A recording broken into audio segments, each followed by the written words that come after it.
ভালোবাসা, দুঃখবেদনার মতো রাগও একটি আবেগ। ছোট কিংবা বড় বিভিন্ন ঘটনায় আমরা রাগ প্রকাশ করি। কিন্তু এই আবেগটি বেশি প্রকাশ পেলে নানা বিপত্তি তৈরি হয়।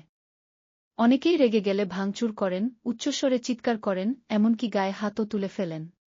অতিরিক্ত রাগের প্রভাব পড়তে পারে ব্যক্তিজীবন, সামাজিক ও পেশাগত জীবনে। তাই আসুন জেনে নিই যে এক উপায়ে রাগ নিয়ন্ত্রণ করবেন। কথা বলার আগে ভাবুন, প্রচণ্ড উত্তেজনাপূর্ণ মুহূর্তে চেষ্টা করতে হবে কোনো কিছু না বলতে। কারণ এমন মানুষ না ভেবে অনেক কিছু বলে থাকে। এতে সম্পর্ক কিংবা পরিস্থিতি খারাপের দিকে চলে যায়।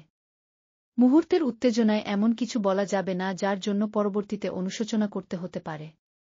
একবার শান্ত হয়ে তারপর উদ্বেগ প্রকাশ করা উচিত।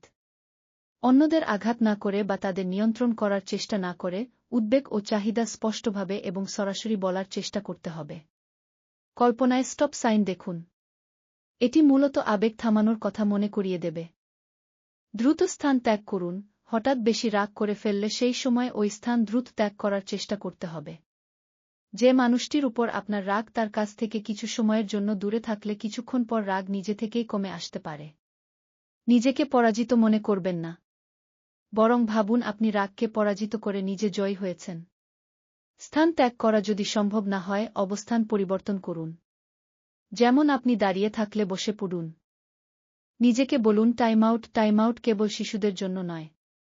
দিনের যে সময়গুলো সাধারণত চাপপূর্ণ সেই সময়গুলোতে নিজের কাছ থেকে ছোট একটি বিরতি নিন।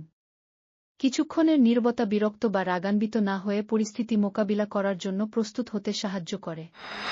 নিজেকে কিছু সময়ের জন্য আলাদা রাখুন, একা থাকুন, ভাবুন রাগ কমে যাবে।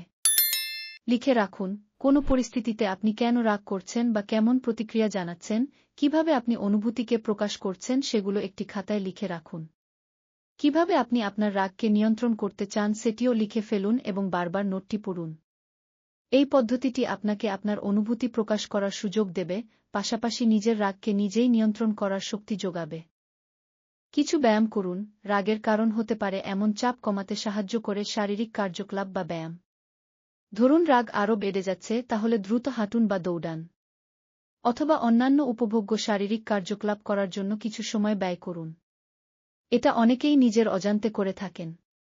ঘাড় ও কাঁধ ঘোরানোর মতো সহজ ব্যায়াম রাগ কমাতে সাহায্য করে।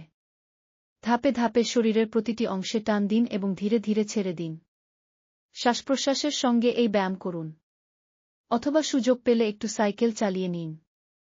গভীর শ্বাস নিন। কল্পনা করুন, রাগ বাড়লে আমাদের নিঃশ্বাস ছোট ও দ্রুত হয়। এটা প্রতিহত করুন।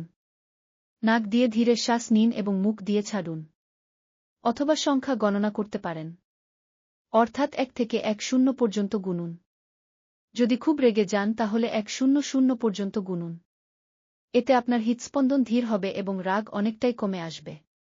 নিজেকে শান্ত করার জন্য একটি শব্দ বা বাক্য বারবার বলুন, যেমন শান্ত থাক, সব ঠিক হয়ে যাবে, নিজেকে সামলাও, এমন কিছু। চোখ বন্ধ করে নিজেকে একটি শান্ত পরিবেশে কল্পনা করুন। কিছুক্ষণ চুপ থাকুন, ঠোঁট বন্ধ রাখুন।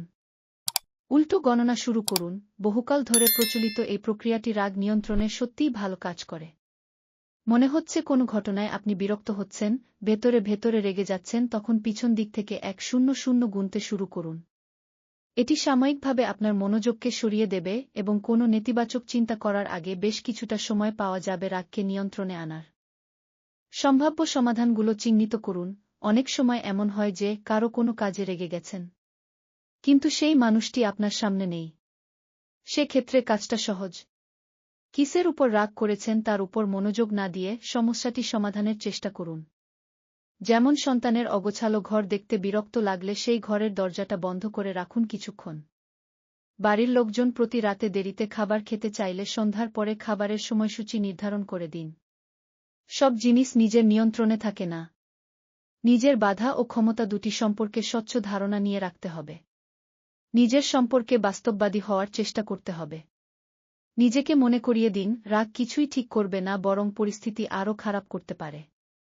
সমালোচনা করা বা দোষারোপ করা কেবল উত্তেজনা বৃদ্ধি করতে পারে। অন্যের প্রতি শ্রদ্ধাশীল হন। কথা বলার ধরনে পরিবর্তন আনুন। ক্ষমা করতে শিখুন। ক্ষমা একটি শক্তিশালী হাতিয়ার। রাগ ও অন্যান্য নেতিবাচক অনুভূতিকে ইতিবাচক অনুভূতি দিয়ে চাপা দেওয়ার চেষ্টা করতে হবে। এতে নিজের তিক্ততা বা অন্যায়ের অনুভূতি ভুলে থাকা সম্ভব। যার উপরে রাগ, তাকে ক্ষমা করে দেওয়ার মানসিকতা তৈরি করে নিতে হবে নিজে নিজেই। মুখের উপরে বলে যদি কাউকে ক্ষমা করতে নাও পারেন, অন্তত মনে মনে তাকে ক্ষমা করার চেষ্টা করুন। তাহলে রাগ চলে যাবে। কখন সাহায্য চাইতে হবে তা জানুন। রাগ নিয়ন্ত্রণ করা শেখা মাঝে মাঝে চ্যালেঞ্জের বিষয় হতে পারে। যদি আপনার রাগ নিয়ন্ত্রণের বাইরে চলে যায়, আপনাকে এমন কিছু করতে বাধ্য করে যার জন্য আপনি অনুতপ্ত হতে পারেন, তাহলে রাগের সমস্যা সমাধানের জন্য সাহায্য নিন। কিভাবে পরিস্থিতি মোকাবিলা করবেন তা আগে থেকে অনুশীলন করুন। আপনার জীবনে যা ভালো তা মনে করুন। এটা রাগ প্রশমিত করতে সাহায্য করে। মনোযোগ অন্য দিকে ঘুরিয়ে নিন, বন্ধুর সঙ্গে কথা বলুন, যিনি আপনাকে বুঝবেন। আবার যিনি আপনাকে উস্কে দিতে পারে, তেমন বন্ধুর কাছ থেকে রাগের সময় দূরত্ব বজায় রাখুন। খুব ভালো বন্ধুর সঙ্গে রাগের কারণ নিয়ে আলোচনা করুন। এতে নতুন দৃষ্টিভঙ্গি পেতে পারেন। জার্নাল বা ডায়েরিতে মনের কথা লিখে ফেলুন। কি বলবেন,